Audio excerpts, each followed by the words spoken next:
Hi friends, welcome to Anuviன் Kitchen. இன்னைக்கு நம்ம அனுவின் கிச்சன்ல பார்க்க போற ரெசிபி என்னன்னு பார்த்துட்டீங்கன்னா ஒரு ஈஸியான கலர்ஃபுல்லான கேப்சிகம் ரைஸ். ஸோ இது ரொம்பவே சுலபமாக பண்ணக்கூடிய ஒரு வெரைட்டி ரைஸ் தான் இது. ஸோ வாங்க எப்படி செய்கிறது நம்ம பார்க்கலாம். இந்த குடமிளகா சாதம் செய்கிறதுக்கு ஒரு மசாலா பவுடர் ரெடி பண்ணிக்க போகிறோம். அதுக்கு தேவையான பொருட்கள் என்னன்னு பார்க்கலாம்.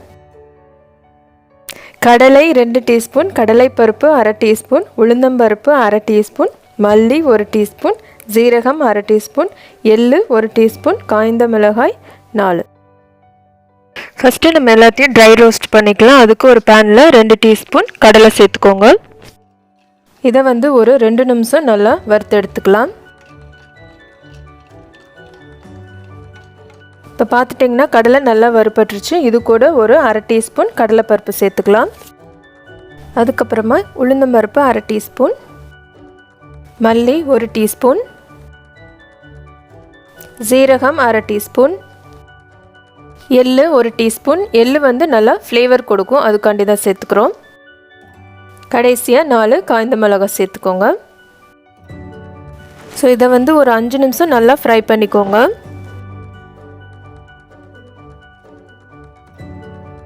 இப்போ பார்த்துட்டிங்கன்னா எல்லாமே நல்லா வறுபட்டுருச்சு. இதை ஒரு பிளேட்டில் மாற்றி நல்லா ஆற விட்டுறலாம். ஆறினதுக்கப்புறமா இதை மிக்சர் ஜாரில் சேர்த்துட்டு பவுட்ரு பண்ணிடலாம். நம்மளுடைய மசாலா பவுடர் ரெடி ஆயிடுச்சு. ரொம்ப ஃபைன் பவுடராக அரைக்கணும்னு தேவையில்லை, இந்த மாதிரி அரைச்சா போதும். நம்ம சாதம் ரெடி பண்ணுறதுக்கு ஒரு கடாயில் 2 டீஸ்பூன் எண்ணெய் சேர்த்துக்கோங்க. எண்ணெய்க்கு பதிலாக நீங்கள் நெய் கூட சேர்த்துக்கலாம்.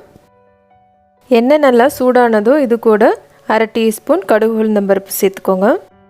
கடுகு நல்லா பொரிஞ்சதும் இது கூட நம்ம கருவேப்பிலை சேர்த்துக்கலாம். ஒரு பெரிய வெங்காயம் ஸ்லைஸாக கட் பண்ணி வச்சுருக்கேன், அதை இப்போ நம்ம சேர்த்துக்கலாம். இதை நல்லா கோல்டன் ப்ரௌன் ஆகிற வரைக்கும் நல்லா வதக்கிக்கோங்க. வெங்காயம் வதங்கினதுக்கப்புறமா 1 கப் கட் பண்ணி வச்சுருக்கிற குடமிளகா சேர்த்துக்கோங்க. நான் எல்லா கலர் குடமிளகாவும் சேர்த்துருக்கேன். உங்களுக்கு எந்த கலர் கிடைக்குதோ நீங்கள் அந்த கலர் சேர்த்துட்டா போதும். ஒரு 2 நிமிஷம் இந்த கேப்சிகம் லைட்டாக சுருங்குற அளவுக்கு வதக்கிக்கோங்க. கேப்சிகம் வதங்கினதுக்கப்புறமா இது கூட ஒரு 1/2 டீஸ்பூன் மஞ்சள்தூள் சேர்த்துக்கோங்க. அதுக்கப்புறமா 1/2 டீஸ்பூன் கரம் மசாலா. அடுத்து இது கூட நம்ம ரெடி பண்ணி வச்சுருக்கிற மசாலா பவுடரை சேர்த்துக்கோங்க. இந்த மசாலா பவுடர் 1 கப் சாதத்துக்கு கரெக்டாக இருக்கும். அதுக்கப்புறமா தேவையான அளவு உப்பு சேர்த்துக்கோங்க. ஸோ இதை எல்லாத்தையும் நல்லா கலந்து விட்டுறலாம். ஸோ நான் 1 கப் பாஸ்மதி அரிசியை முன்னாடியே வேக வச்சு எடுத்திருக்கேன். இதை நம்ம இப்போ சேர்த்துக்கலாம்.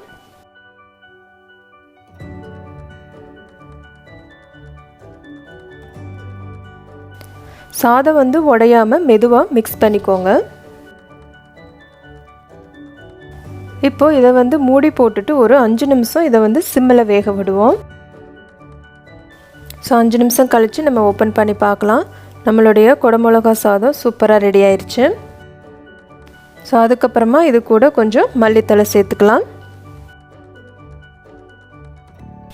ஸோ அவ்வளோதான், நம்மளுடைய கலர்ஃபுல்லான கேப்சிகம் ரைஸ் சூப்பராக ரெடி ஆயிடுச்சுங்க.